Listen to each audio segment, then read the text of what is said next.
This chapter continues the genealogies of Judah, highlighting lesser known families. But right in the middle of all these names, it pauses to tell the short, powerful story of Jabez, a man remembered for his faith and bold prayer. So the first part of this chapter covers more families of Judah.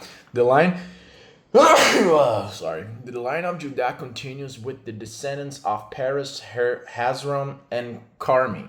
Several family groups and their towns are listed. Descendants of Etam, Ashur, and Kos, among others. These names represent the clans that formed Judah's strength, showing how widespread the tribe became. The second part of the chapter covers the story of prayer of Jabez. Jabez was more honorable than his brothers. His mother named him Jabez, saying, I gave birth to him in pain.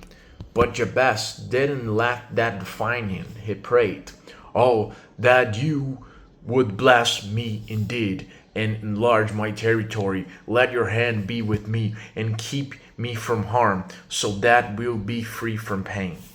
And the Bible says, God granted his request. Jabez's prayer is a model of humble faith, asking God not just for blessing, but for guidance, protection, and purpose. The third part of this chapter covers the families of Judah's clans.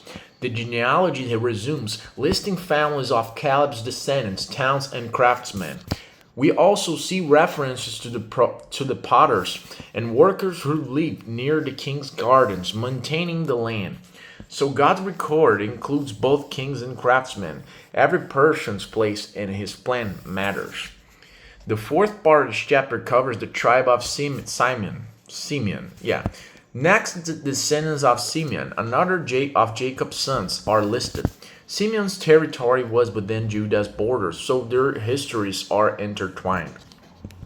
These families lived in towns like Beersheba, Moladah, and Ziklag. They expanded southward towards Mount Seir, driving out Amalekite remnants and settling there. Even smaller tribes had purpose. Simeon's descendants spread Judah's presence deeper into the land. So what are the key lessons from this chapter, from the first Chronicles chapter 4? The first one is Jabez's prayer shows the power of faith. He asked God boldly and sincerely, and God answered. Second lesson, God values all his people. From kings to potters, warriors to scribes, every life plays a role in his history and his story. Blessing means responsibility. When Jabez prayed for enlarged territory, he was asking for great influence under God's hand, not selfish gain. Final lesson, faith can rewrite your story. Jabez was born in pain, but he chose faith over faith.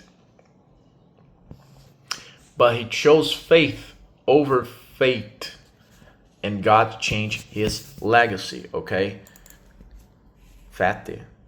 Okay, the first Chronicles chapter 4 continues Judah's genealogy, highlighting ordinary people and one extraordinary prayer. Jabez stands out for his faith, a man whose cry for blessing, guidance, and deliverance was answered by God. The chapter also records Simon's descendants, showing God's faithfulness across all tribes and generations.